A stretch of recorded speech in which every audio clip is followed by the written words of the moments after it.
passé une bonne semaine et surtout que ce week-end vous a un tout petit peu rafraîchi. Moi, là où j'habite, il a plu. Du coup, samedi soir, là, il fait pas trop beau. Mais j'adore, ça fait du bien. En plus, il y a du vent, ça rafraîchit, ça fait tomber les températures. Oh, ça fait un bien fou. On perd quasiment 20 degrés parce qu'il faisait 40 et là, il fait 20, un tout petit peu plus que 20. Donc, ça fait énormément bien. En tout cas, je suis contente. On va attaquer cette semaine sur une pointe de fraîcheur. Ça fait du bien. J'ai hâte que l'été se termine et je ne souhaite pas d'été indien. Absolument pas. En tout cas, aujourd'hui, on se retrouve pour une vidéo un peu spéciale et elle est un peu, on va dire, coup de gueule, on va dire, sur les bouquins en fait. Et j'ai fait une petite liste avec mon cahier, en fait, de tout ce que je déteste ou tout ce qui m'énerve en fait au niveau des bouquins.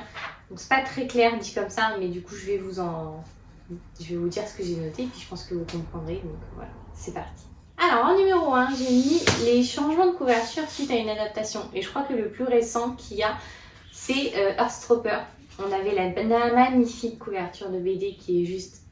franchement, elle est adorable. Et du coup, ils ont fait une nouvelle avec les acteurs qui sont tout aussi mignons, adorables, il n'y a pas de souci.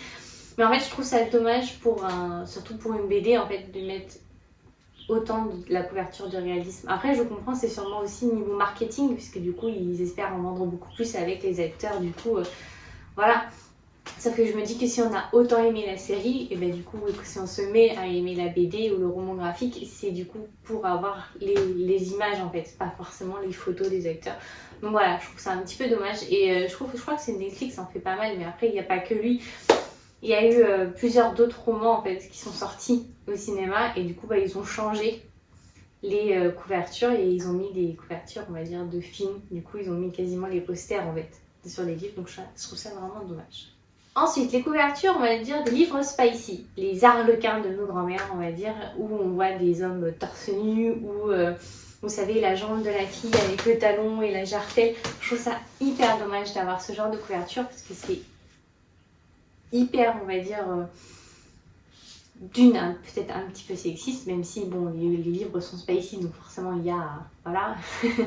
Mais en fait, c'est le genre de bouquins qui, moi, personnellement, je ne les achète pas en papier, parce que je n'ose pas les sortir quand je suis à l'extérieur. C'est le genre de livre que j'ai soit en e-book, si on m'en a parlé, soit je les achète pas du tout, parce que je n'ose pas sortir avec ce genre de bouquin dans la rue, parce que je me dis que si on me voit avec ça, mais enfin...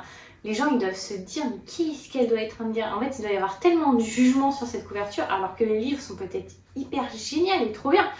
Mais ces couvertures-là, ça fait vraiment très arlequin de nos grands-mères, et je ne peux pas, en fait, et je ne comprends pas comment on peut encore avoir ce genre de couverture à l'époque d'aujourd'hui, surtout avec les graphiques et les graphistes et les illustrateurs de talent qu'on a. Je suis sûre qu'on peut trouver beaucoup mieux que... un homme torse nu ou une fille où on voit la jambe d'une femme en talon avec la jarretière ou carrément la fille sur le make à quatre pattes. Enfin, il y a beaucoup mieux que ce genre de couverture, j'en suis sûre et certaine. Vraiment. Après, il y a les personnages secondaires très peu développés. Je trouve ça hyper dommage parce que j'aime beaucoup en fait quand ces personnages secondaires sont développés, surtout parce que déjà ils apportent, pour moi, ils font partie intégrante de l'histoire, parce que je pense qu'il y a beaucoup d'histoires qui ne se seraient pas passées comme elles se sont passées sans ces personnages-là. Et quand ils sont très peu développés, je trouve ça dommage, parce que pour moi, ils font partie intégrante. Il n'y a pas...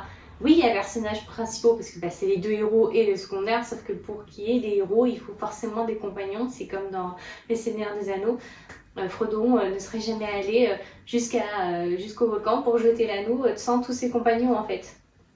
Donc c'est toute une équipe et donc je trouve ça dommage quand les personnages secondaires sont très peu développés et surtout, en plus ça fait avec un autre point, s'ils sont souvent des fois en plus ça devient un peu la norme et je trouve ça un peu dommage qu'il faut qu'il y ait un quota d'une personne qui représente la diversité, donc soit c'est une personne de couleur, soit c'est une personne LGBTQ ou autre et en fait elle est là parce qu'elle doit y être. Et surtout quand ils en font genre le comique de service ou rempli de clichés, je trouve ça hyper dommage. Donc franchement j'aimerais vraiment qu'ils soient présents, oui, mais qu'ils ne soient pas remplis de clichés ou alors voilà, on en a parlé pendant 3-4 pages et puis ça y est, c'est bon en fait. Il y est, je vois pas pourquoi vous vous râlez. Vous voyez, ça fait vraiment très quota à remplir et je déteste ça. Après, il y a les happy endings parfaits. Genre, ils se sont rencontrés et en fait, l'un comme l'autre, en fait, n'imagine pas la fin de sa vie sans mariage au gamin. C'est fini. C'est fini ce genre de fin. Il y en a beaucoup, hein, et il y en a sûrement encore que c'est leur but dans leur vie, c'est se marier, avoir des enfants et tout ça, mais ça n'est plus la norme ni la généralité. Et c'est fini en fait. Et je déteste ces happy endings parfaits. Absolument, genre lisses, très. J'adore les Disney. J'en suis absolument fan. Et je suis la première fan de Cendrillon, Blanche-Neige ou autre. Mais si pour moi, on va dire, j'ai autant aimé La Reine des Neiges, c'est parce que il n'y a pas de happy ending parfait. Il y a un prince charmant, oui, mais il n'y a pas de grand mariage à la fin ou des bébés à tout va en fait. Vous voyez ce que je veux dire? Les happy endings parfaits, genre, ici ils se rencontrent, c'est forcément genre pour se marier et avoir des enfants. Ça, pour moi, ça devrait être fini. Ce n'est plus la norme, c'est plus la généralité en fait. Ce n'est plus de cette époque-là. C'est révolu ça. Où ils seront heureux et auront beaucoup d'enfants avec leur mariage. C'est fini. Après, puisqu'on est sur les romans d'amour, les faux, on va dire, ennemis to lovers. Vous voyez, genre, où pendant les 400 ou 300 pages d'avant, oui, je te déteste, moi aussi je te déteste, ou franchement, ils sont persuadés qu'ils se détestent, et en fait, genre, il suffit d'une phrase, non mais en fait, je te déteste pas, je t'aime. Vous voyez, genre, pouf, genre d'un coup, ils sont devenus amoureux. Non, c'est les vrais ennemis to lovers qui durent dans le temps où, oui, ils se détestent, mais ils finissent par à un moment donné ou un autre se côtoyer, et petit à petit, cette haine, pouf, se transforme, excusez-moi, se transforme en amour. Et c'est en fait, c'est ennemis to lovers que j'adore là, c'est où il va en longueur, où il est travaillé, et surtout réaliste. Parce que c'est faux ennemis to lovers, du coup, pour moi, ça fait très faux, ça fait très sitcom américain, et si je regarde ces séries, hein, mais du coup ça fait très scénario et très peu réel. Après, et je pense qu'on va tous avoir un seul bouquin en tête quand je vais le dire, c'est les annotations dans les bouquins quand elles sont trop grandes, trop longues, ou qu'il y a trop d'explications. Et je pense que le premier qui vient en tête à tout le monde, c'est Nevernight, avec des annotations qui font la moitié de la page ou les 3/4, où on a juste genre 4-5 lignes du texte avant de revenir, parce que en fait tout le reste c'est des annotations. Je trouve que ces annotations là aussi grandes devraient être genre à la toute fin.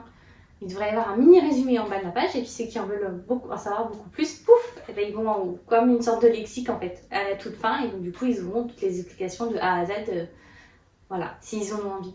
Mais les mettre et les intégrer au texte et au roman, je trouve ça dommage parce que du coup ça coupe un peu la lecture, et ça a été le cas avec Nevernight. Quand je me suis mise à toutes les lire, ça m'a coupé, donc je les ai jamais lues en fait. Après, j'ai arrêté de les lire.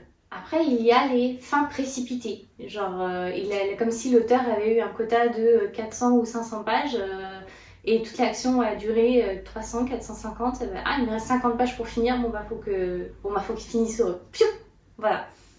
Les fins, du coup, en fait, où on ne sait pas d'où elles sortent. Elle est là, il y a une fin, on l'a, pas fait, il y a le FIN, point, c'est fini. Mais le pourquoi et du comment, et en plus, souvent, elles n'ont aucun sens. On ne sait pas d'où ça a pu sortir, ni pourquoi, et ça n'a aucun sens. Et donc, du coup, ça entraîne des relectures, des fois, parce que on s'est dit, non mais attendez, j'ai raté des chapitres, là, c'est pas possible.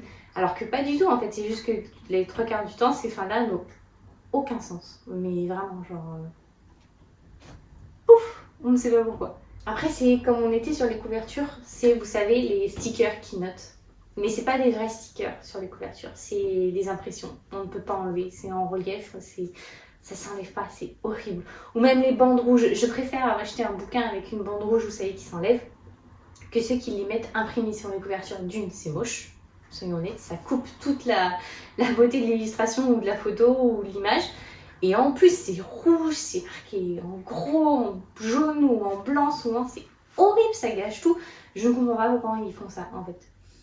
Un livre, pour moi, en tout cas, c'est un objet de collection. C'est comme si sur la Joconde, on mettait un grand bandeau sur le côté. Enfin, avec par exemple la date ou le nom de l'auteur ou non, ça nous viendrait pas à l'esprit. Et donc je comprends pas comment on peut faire ça sur une couverture de bouquin. Qu'on le mette, qui s'enlève, ok, il n'y a pas de souci, ça sort de marque-page les 3 quarts du temps quand on l'achète en plus, mais c'est tout. Qu'on l'imprime pas sur le bouquin. S'il vous plaît, les maisons d'édition, arrêtez ça, c'est fini ça. Après, c'est plus, l'autre point, c'est plus, on va dire, un point d'avertissement. J'ai beaucoup aimé La nuit où les étoiles se sont éteintes, et ce que j'ai le plus adoré, c'est que dès le début, elles mettent dans l'ambiance et elles disent de quoi ça va parler. Les trigger warnings, il y en a, on le sait, et j'aime beaucoup qu'il y en ait. Malheureusement, j'ai eu 2-3 bouquins où je m'étais lancée dedans, on m'avait dit tu vas voir, c'est de la romance un peu épicée, tout va bien, alors que pas du tout en fait. Enfin, c'est beaucoup plus violent. Il y en a, c'était de la dark romance, donc il y a du viol ou autre, donc c'est très dur. Et le fait que ce ne soit pas affiché dès le début, je trouve ça dommage. Voilà, c'est des genres de bouquins que du coup on ne peut pas donner à sa cousine de 12 ans en fait. Non. Si on ne s'est pas marqué dessus, en fait, on ne peut pas le savoir. Donc je trouve ça dommage qu'il y ait beaucoup des maisons d'édition qui ne le notent pas. J'estime que ça devrait faire partie, on va dire, de la norme quand ça parle de suicide, de viol, d'anorexie, de problèmes mentaux. Tout en fait, ça doit être noté. C'est comme les moins de 12 ans, les moins de 15 ans, ou comme Netflix par exemple. Avec First Reason Why, c'était marqué à la fin si vous avez besoin d'aide, ou au début aussi de quoi ça allait parler. En fait, je trouve ça important le fait que ce soit mis, parce que du coup ça aide aussi les personnes à savoir dans quoi elles se lancent et si elles se sentent capables ou non d'assumer et de lire cette lecture.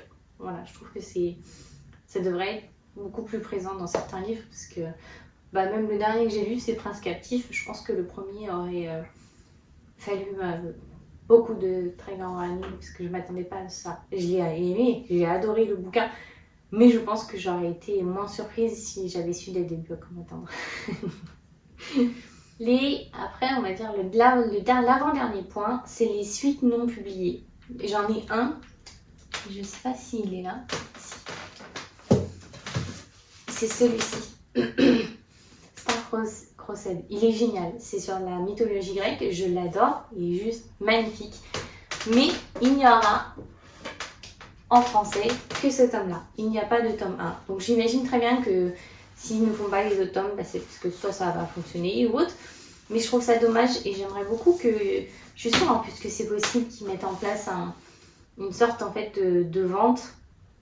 Pas vente privée, mais si en fait il y a juste une centaine de personnes qui aimeraient la suite d'un bouquin, et bien, par exemple ils le mettent sur le site internet et donc on pourra les commander. Certes, s'il faut attendre 4 à 6 semaines au lieu de juste aller dans ma librairie et la voir, ça me va très bien, sachant que j'aurai cette fin-là, ça me va. Je suis déçue quand il n'y a pas les suites publiées ou...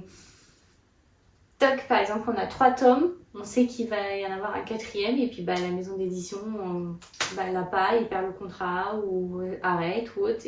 Et là, du coup, on n'a jamais la suite. On est obligé, par exemple, soit de lire en anglais, ce qui, bon, ça ne me dérange pas, mais pour ceux qui n'arrivent ou qui ont beaucoup de difficultés, je trouve ça dommage qu'il n'y ait pas Je pense que c'est largement faisable de pouvoir mettre en place un système où on pourrait avoir la suite en français, même si c'est à tout petits exemplaires.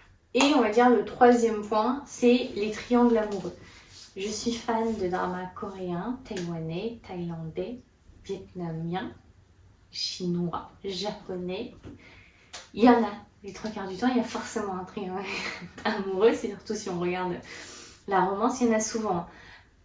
Dans les films autres, ça me dérange beaucoup moins.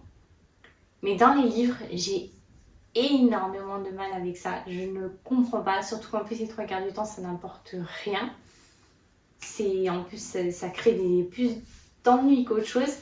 Ça n'apporte pas grand chose à l'histoire, donc je trouve ça vraiment dommage qu'il y en ait des fois autant ou qu'on en abuse à fond jusque sur les 4 ou 5 tomes. Le triangle amoureux il est là de A à Z alors que non.